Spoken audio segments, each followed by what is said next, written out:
फिर से ऊपर, फिर से नीचे की तरफ। बस ये क्या कैमल एक्सरसाइज है इस तरह से। Take our spine down, bring our head out like this, like a camel. तो ये एक्सरसाइज आपने करनी है, फिर से बैक करेंगे हम लोग। अब आप अपनी बॉडी को लीन करोगे। हाँ, एक लंबा सांस लोगे, छोड़ोगे बाहर। Lean your body, lean. You're fine. Loose. Open your legs. Very good. ऐसे करेंगी आप दोनों घुटनों को। एक लंबा सांस लेंगी, छोड़ेंगी मैम।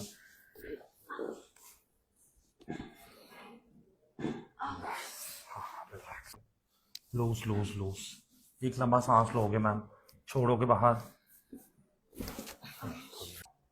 लूज, बिल्कुल loose.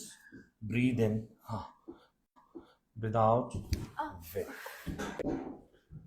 Loose hand, loose ma'am.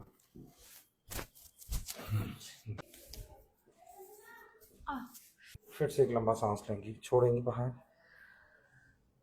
बस रिलैक्स। इस लेग को ऊपर लेके आओगे ऐसे।